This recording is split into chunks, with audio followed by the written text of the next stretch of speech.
Well, good morning. It's June the 30th. This is Focus on the News. I'm Senator Dick Black, and joined by our very distinguished friend, Jim Jatras. Let me just start off. We're at a time of just monumental news that's coming down. Some of it from the Supreme Court. We're just awaiting the decision on presidential immunity. That should be coming up probably while we're on the air. But a much more important case that just recently was decided was a case that literally changes the structure of the American federal government. And it's a case that overruled something that's called Chevron deference, which gave agencies of the bureaucracy enormous power to essentially write rules and regulations that would have the deference of the U.S. Supreme Court. And what it did is it allowed all of these federal agencies to simply make up their own law as they went along, and the federal courts would support it. And unless it was just so apparent that it was outrageous, then it just became the law of the land, and voters had no input. And so it is a huge decision. It's probably the largest positive Supreme Court decision in my entire lifetime. There isn't a formal name for it. Usually when you refer to it, you're talking about the overturning of the Chevron deference case. So we may talk a little bit more about that in other contexts. But today, what we're going to be talking about European politics with a particular focus on the French elections, which have just occurred. They were dramatic. President Macron has he called for snap elections after the disastrous European Parliament elections that went against all of the war-making states in Europe, and his gambit turned into a real disaster for him. And so we're going to be talking about what happened in France and the implications of that. We may touch a little bit on what's happened with elections in Great Britain, and perhaps more importantly, a little bit what happened in the German elections, or what's about to happen there. So Jim, thank you for being with us this morning. I always, when I see you now, I always think of you with the great cross of Serbia, with that beautiful medal. I should wear it for these discussions. Yes, we need to. Sometime we need to have a wearing that very, very elegant medal that shows the people of Serbia. And so anyway, what are your thoughts on the French elections?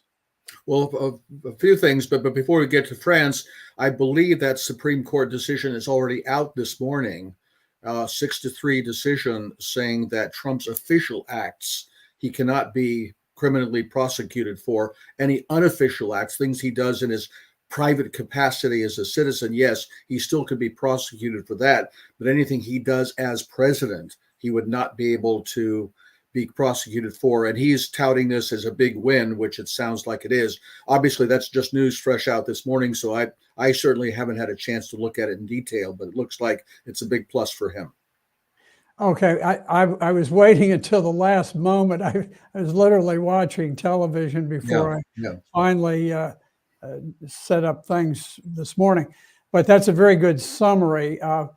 If he is immunized for his official acts, I guess there will be a question of whether whether his speech that he gave to the crowd was official. I would say it was, Yeah. because he was telling people to protest, which is their First Amendment right, and to do it lawfully, which is very appropriate to do. And he was addressing a monumental demonstration that occurred immediately as a result of presidential elections. So I don't know how, it sounds to me from what you're just saying that if he went out and he stole some money or something, that he could be prosecuted. But if he is doing it in his official capacity, he cannot. And that sounds to me like a good decision. And from your summary, it sounds like a rather clean decision too. It sounds like it. Again, we'll have to look at it and see. Shifting over to France, I guess my first thought is to paraphrase FDR: "Tell it to the Marine, Le Pen." And That's a great line. Tell it so to the Marine. she again, this is the first round of the election, as I understand it. The second round, which I'm not sure when that occurs, but I believe it's July the 7th. yeah, so that's just like a week from now. And the way I understand it is that if nobody in a district has a majority, the third one has to drop out, and you have to have a runoff between the first two. And the expectations are that her party could do even better in the second round than they did in the first round, and possibly even get a majority in the National Assembly. Yeah, I don't think that's guaranteed. It's possible. Yeah, I would draw a slightly finer line on that. I don't think that if there's a three-way split, Mm-hmm. the low person is not required to drop out. I see. Uh-huh. There's a lot of there's pressure to encourage the low person to drop out. This is a technique that's been used to exclude Le Pen's party for decades, I guess. Right. But it's very difficult to do right now because Macron has been so harsh in condemning the left and the right Mm-hmm. that now for him to come and say, well, okay, I want the left to cooperate and to encourage your people to drop out. What happens in these things? Let's say that you have three candidates and the difference is not a great deal between the three of them. Well, the person who's in third place often is going to have hopes. Well, maybe I can encourage some of these and some of those to come over. Mm-hmm. And in this three-way split, even though I'm the low man today, I could end up winning in the race.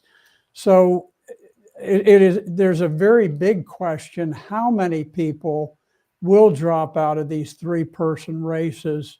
But it certainly would favor the anti-Le Pen people if the third person were required to drop out. Yeah, yeah. But in this case, it leaves it a little bit up in the air which way it'll go.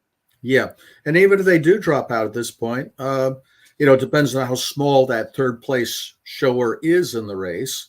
Not all of those votes may go to the second place finisher, which is what they're gambling on if this happens. Anyway, it's a very fluid situation. It'll be quite entertaining to see what happens, and I'm hopeful. I mean, of course, you have the full press on the propaganda. Oh, the far right, the fascist, blah blah blah.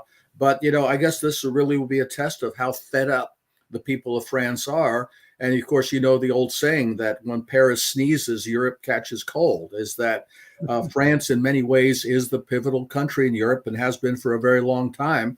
And if there is a real earthquake that occurs in France, that's going to have consequences on the rest of the continent, I think. You would know this much better than I, but I get the impression that France wields an excessively great amount of authority over the European Union, the government of the EU, that they're just perhaps they have a little more weight than other countries would have, proportionately speaking. Yes, that's right. Because remember, the heart of the whole European Union, and before that, the European Community concept is Franco-German rapprochement. I mean, what really was dividing the continent for the better part of a century after the Franco-Prussian War was enmity between France and Germany, and Germany and France bearing the hatchet after World War II and creating what they hoped to be a European identity really depended on those two countries, of which France, even though economically it's a lesser power than Germany, politically, and remember also they have nuclear weapons, unlike Germany, that they could always take the lead over Germany. And I remember once during the 1999 war in Yugoslavia, talking to a French diplomat at Brussels, and he said, he had a great French accent, by the way. The French policy towards the Germans is like the British policy towards the Americans. You hug them very close so you can control them. And I think that's sort of the French attitude toward the Germans, but they realize they've got the upper hand and always have had it. Yes. Well, it seems that the governments, certainly the European Union, certainly NATO, and to a lesser extent the individual national governments of Europe, have been so utterly dismissive of the will and the interests of the people of the individual countries that they have just crossed a line. We see, we're watching the demise of the Macron government. Macron was the one who floated the trial balloon to try to get NATO troops into Ukraine in direct combat with Russia to begin World War III. And so he was very pro-war. He was very pro-European Union.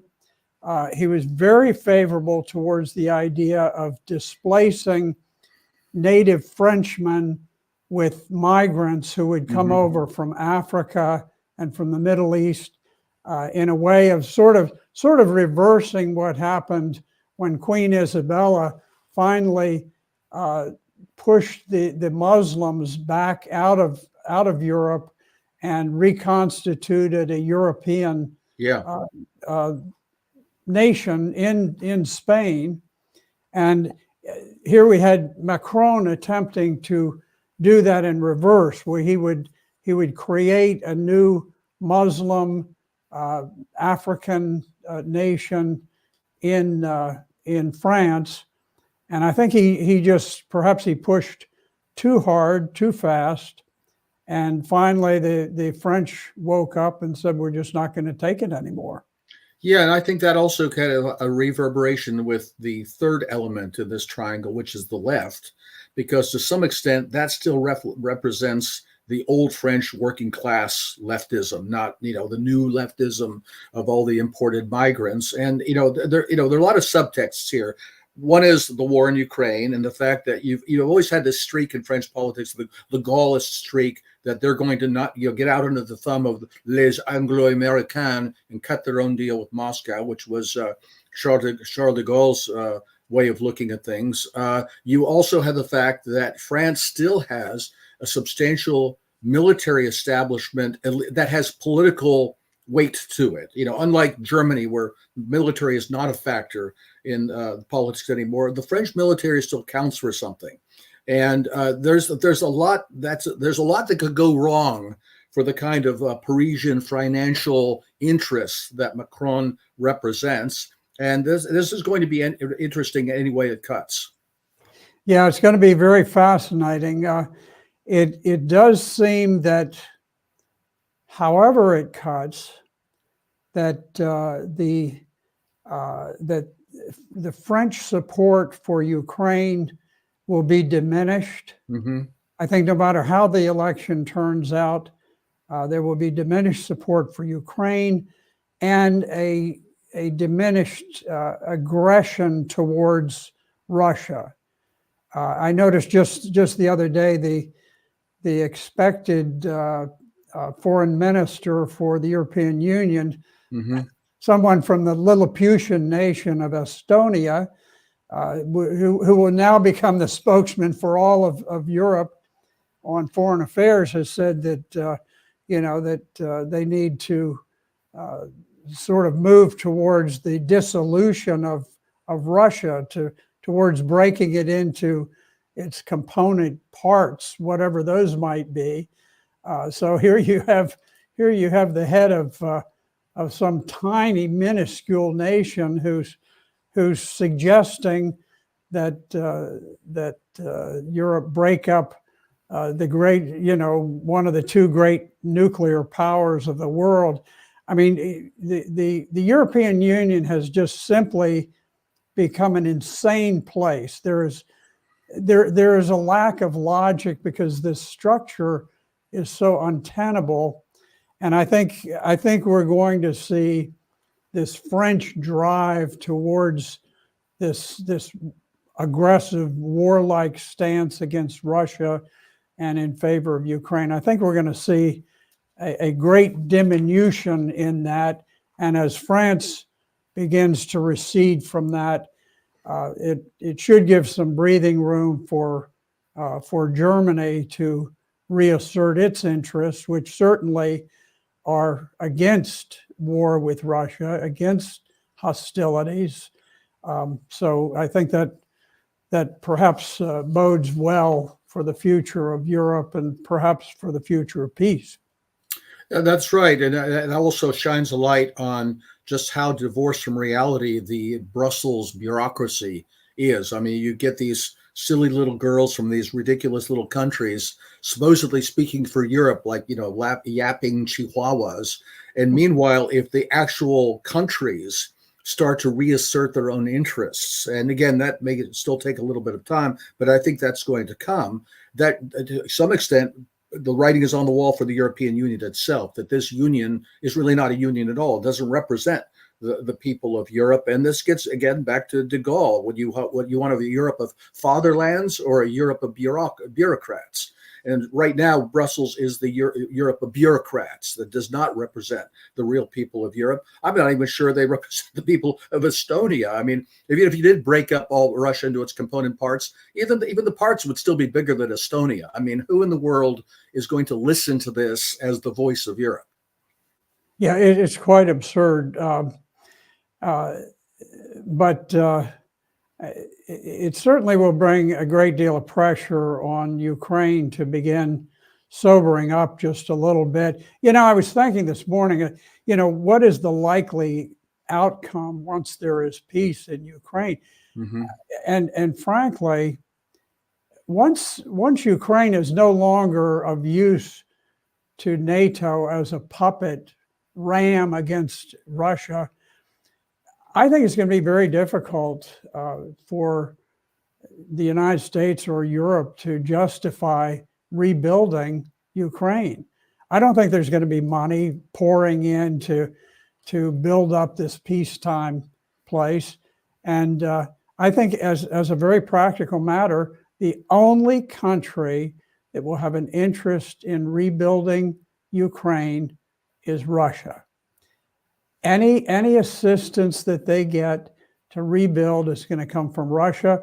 And I think because they have depopulated the country through this massive war that they've embarked on, I think it's very likely that they're going to have to accept immigration from Russia.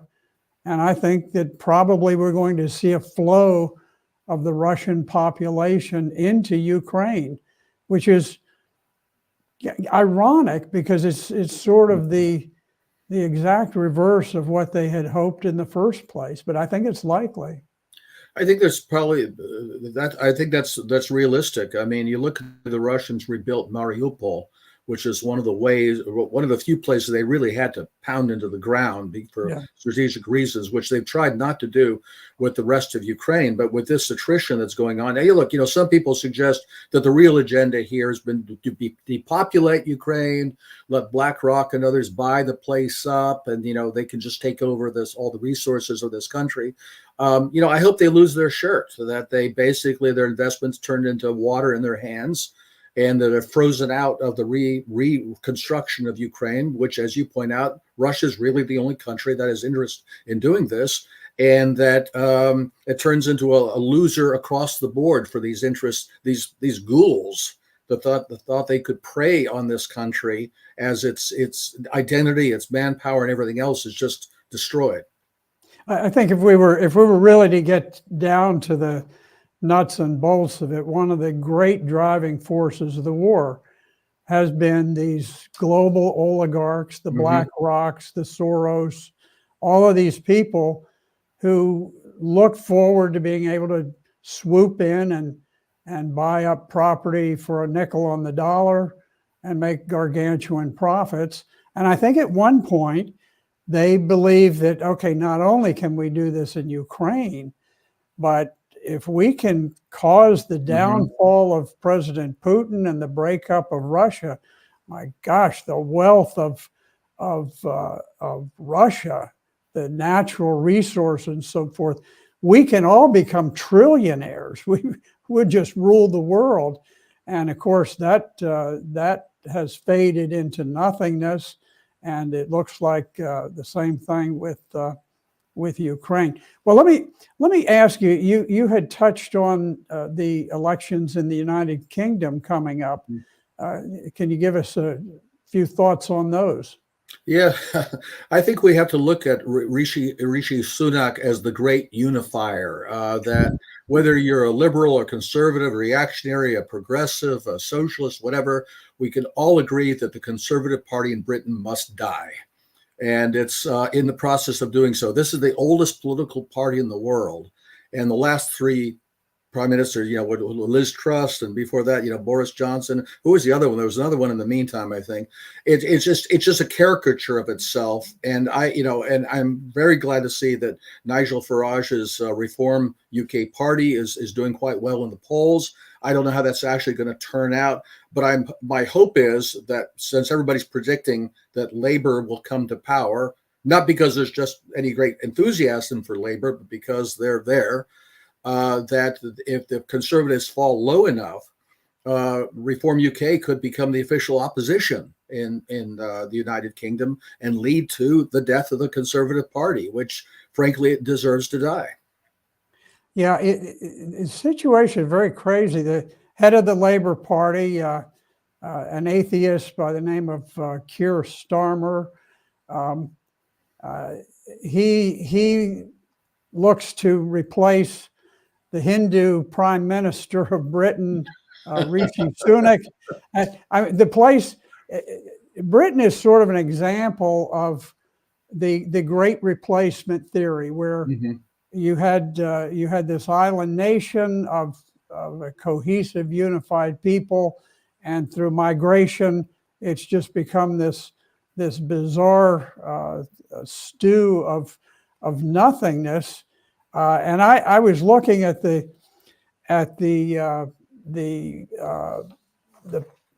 platforms of the two parties, and so you look at the Liberal Democrats, the ones who are who they're about to take over the Labour Party. And now this is Liberal Democrats, so it's not necessarily the Labour Party, but it's an element of it. And there are just a few other things. They want free personal care, whatever that is. They want education and child care money, tutoring guarantees.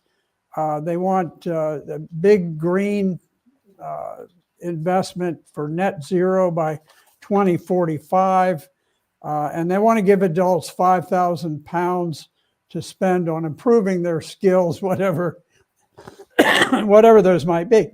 Well, then I just contrasted that. I thought, okay, well, what did the Conservatives offer?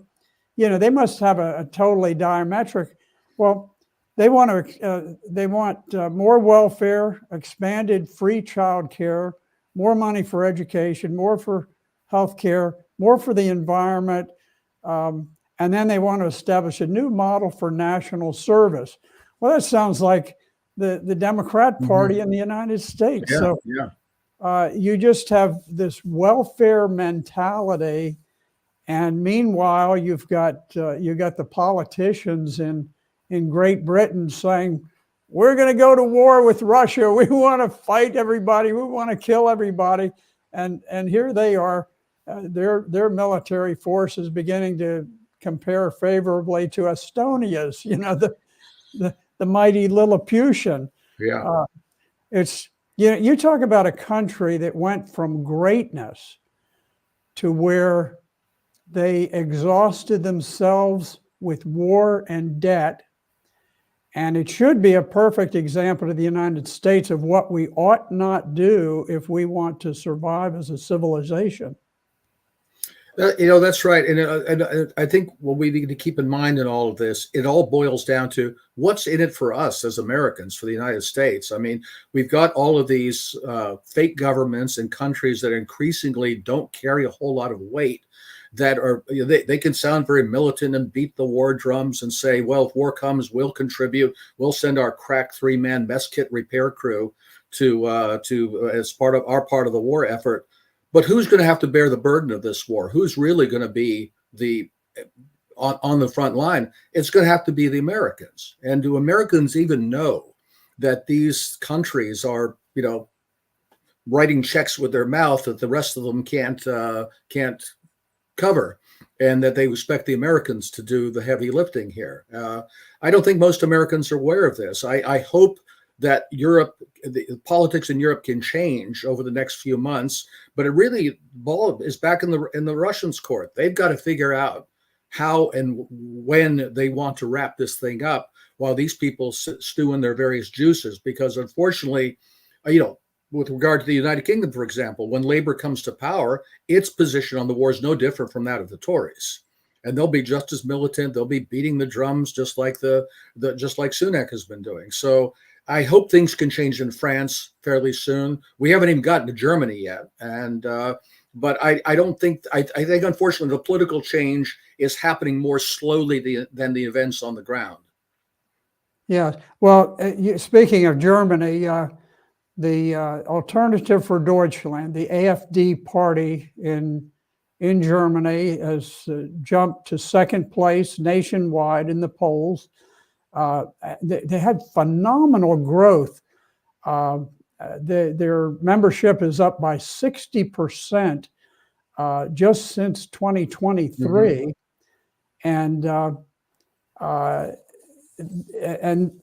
it's partly on the fact that the United States destroyed the Nord Stream pipeline, which threw Germany almost very quickly into a very deep recession. I'm actually helping to support a wonderful German family over there because there's such poverty that's striking the people, and so the war has just fallen on them like chains, and at the same time, of course, they've had this superstitious notion of the green climate agenda, all of just superstitious rubbish. The whole climate thing is rubbish. There's nothing to it, and yet it's causing monumental changes in economics and so forth that are just destroying Europe. So we do see this happening, this tremendous jump in Germany, don't we? Yes, and I was in Berlin in March, speaking at a conference hosted by the AfD at the Bundestag on the 25th anniversary of the aggression, NATO aggression against Serbia over Kosovo. And everybody I met in the AfD are wonderful people. They're just normal people. They're essentially not that different from where Christian Democrats would have been 20 years ago in terms of their politics. They're not far Yeah. right, but No. the use of these scare tactics to say that they're, for historical reasons, that they can demonize them even more than, say, Le Pen's party in France, unfortunately is working. And you hear this talk about banning the party. Here's the second most popular party in Germany, and they want to ban the party to save democracy. We can't have the people agreeing with stuff that the elites, who are essentially got an occupied mentality still from the war, won't allow them to have. And it's significant that, of course, AfD's main base is in the former East Germany, where people there maybe haven't succumbed as much to this kind of demonization, and frankly, having been through totalitarianism themselves fairly recently, that they know it when they see it, what kind of thing the German establishment is trying to foist on them. Yeah, it's interesting, your comments about the AfD, because I spoke with the AfD in the Bundestag back perhaps 4 months after Russia entered the war. And I was most impressed by them. They tend to be young, highly intelligent, highly educated people, and they're patriotic in the sense that you and I are patriotic. They love their country. They want their country to do well. They're very, very balanced people, and yet the government there has managed to suppress the voice of the people by making these wild allegations about, well, they're right wing. They actually have brought legal proceedings against one of the AfD members for using the phrase "everything for Germany." This is very similar to saying "America first." Yeah, everything for Germany, America first, everything for America, and yet they're able to search back into ancient German history, back to the 75 years ago, to World War II era, and even back before then, and find some little phrase that was spoken by some German back then. And if you say it today, then you're somehow a Nazi, and it's rubbish. There are no Nazis, and it's they're simply sparring with ghosts in order to suppress the people. Now you look at ghosts. There was a time back in the 30s where the Nazi Party and the Communist Party, they were both doing the same thing, and they were going out and they were being very physically aggressive with their opponents. We had Kristallnacht, where the Germans rose up against the Jewish business interests, particularly, and smashed up some storefronts and things. A significant event, and so here we see kind of a repeat of it. The AfD was having a party congress in Essen, and they were met by big protests, people waving the rainbow homosexual flag and the flag of the European Union, and they attacked police officers who were escorting the AfD members to the Congress, and they beat two of the police officers to the ground and kicked them in the head until both of them were hospitalized in very serious condition, potentially life-threatening. There were 7 other officers who were beaten up.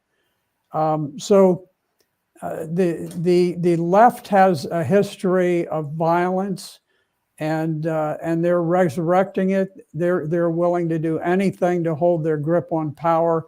And I think this whole thing that you see against the AfD, where they're bringing these spacious charges for this and that, is very much the same thing we're seeing it against Donald Trump, this lawfare. Exactly. Employment of the legal system in a very sinister fashion in order to block the voice of the people so that the people cannot assert themselves against these globalist elites who dominate them and who are intent on destroying their nation, their culture, the very people who made Germany great, the same people that made America great. They're determined to water them down, to wipe them out, and to silence them. Yeah, it's interesting how in the narrative coming from the establishment, you always hear about the far right, the ultra right. There's never any far left or ultra left. They don't exist, even though they're the ones with the goons on the street. I mean, back in the 20s and the early 30s, before Hitler came to power, yeah, the Nazis had their street guys and the communists had their street guys, and they would really mix it up in some of their battles. In fact, there was even fairly substantial defection from one side to the other. You know, they largely relied on the same disgruntled working class constituency, and people would switch from one side to the other depending on the political fortunes at the time. But right now, there are no right-wing goons on the street. Where are the AFD or the Front National of goons on the street, roughing people up, attacking their political opponents?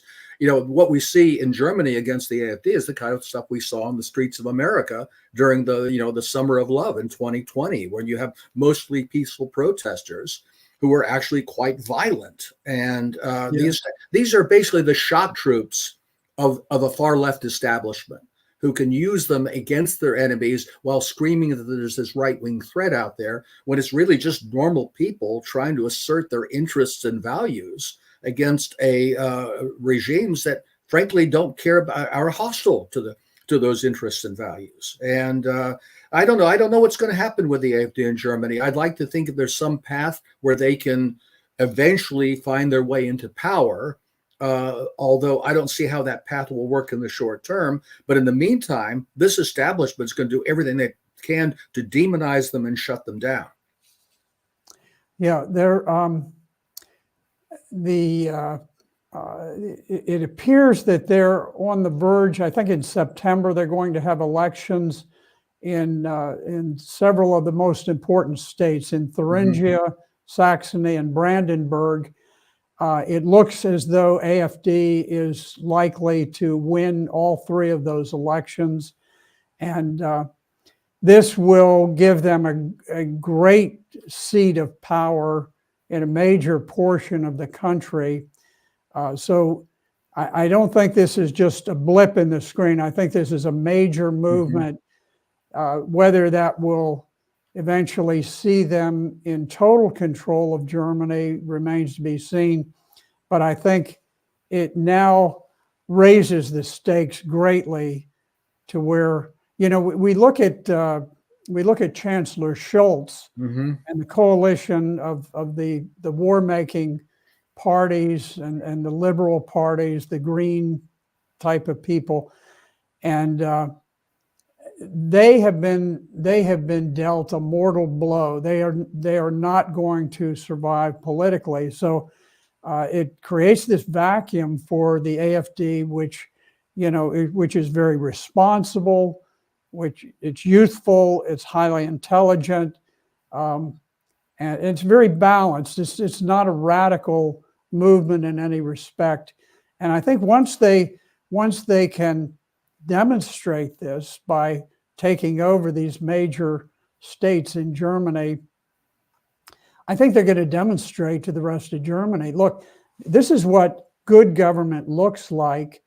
And if you want to continue on the path to recession, poverty, and virtual dictatorship, I mean, in many ways,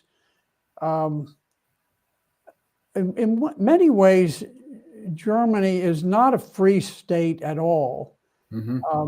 Now, individuals are able to express themselves privately in ways that they never could have in communist East Germany. But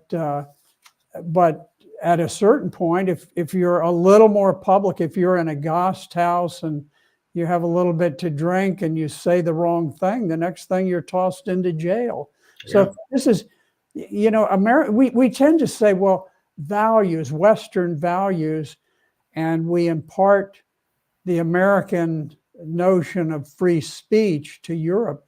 It is not, particularly in Germany. Germany does not have anything vaguely resembling the American notion of free speech.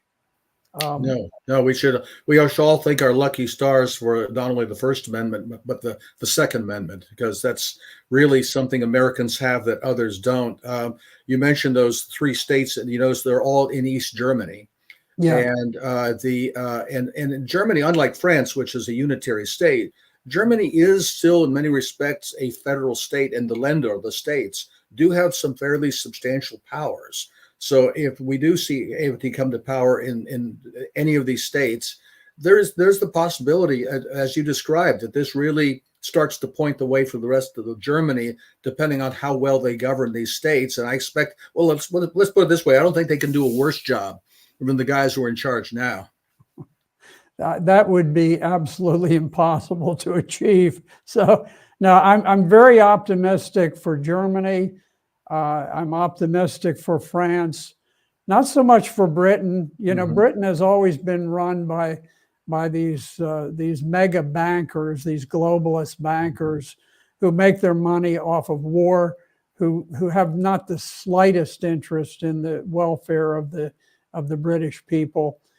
So I don't have great optimism for Britain, but I do for continental Europe. I'm hopeful that if they can avoid this mad drive towards nuclear war and World War III, if we can head that off, I think there are good things on the horizon. If Donald Trump should be elected president of the United States, that's going to be, I think, a great positive for the European people, because I think he will be less inclined to continue this tremendous American dominance of Europe that we've had. He'll loosen that a little bit, I suspect. So I hope you're right. I mean, and I certainly agree with you about Britain. France and Germany, their satellite status is pretty well established. Britain has this rather odd relationship with us, where they can sort of punch above their weight because of their special relationship with the U.S. I mean, as you know, MI6 and the CIA are joined at the hip, and it's hard to tell which is the senior agency sometimes in terms of who is controlling whom or who is influencing whom. So I think the Brits sort of revel in this notion that they can lead the Americans around by the nose as their, big dumb enforcer for the way their establishment looks at things. As far as Trump goes, I hope for that your optimistic view comes to pass, assuming he wins, which I tend to think he will not, by the way. But if he does, I do worry again that we end up with the same kind of, not that maybe the same cast of characters, but a different cast of characters that helped to ruin his first administration in terms of its foreign policy. I mean, let's remember, for example, that the largest buildup of Ukraine as a warfare state that threatened the Donbass and even in Russia was done under the Trump administration, not under the Biden administration. My next congressman is likely to be Eugene Vindman, the guy who was the #1 witness against Trump in the impeachment, who was at Trump's NSC. What was he doing at Trump's NSC?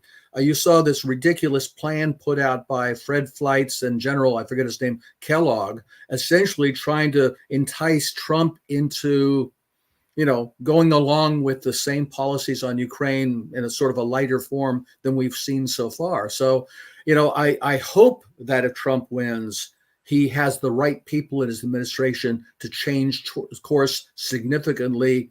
But the omens are not clear. They certainly were not clear in the debate, by the way, in terms of what he thought he could do to change the direction of policy, even arguing against, that zombie we saw on the stage with him. Yeah, certainly there is a great question mark there. he's made the statement that, he's going to end the war within 24 hours. I think during the debate, he said he's going to basically end it even before he's And how could he sworn do in. that? Well, It was the Logan Act, well, yeah, he better not do that. And I think his people will tell him, hey, let's back off from that. Yeah. We've got one president at a time, and the last time that caused some problems. But I do believe that he can end it promptly. And I think the American people, I think they would accept it. If he does it quickly, they will say, okay, good, we're out of there. No more of this enormous financial drain that's bankrupting us for a war that is not in America's vital national interest. I think he could do it. I think he could do it very smoothly, and I could lay out a plan for him to accomplish it in very quick order. But we'll see. I think hope reigns eternal, and so I think we'll wrap it up at this point until we see where the next shoe falls. But I appreciate you being here, and I always appreciate your wisdom and insights on so many global affairs. Senator, an honor and a privilege as always. Thank you. Thank you. This is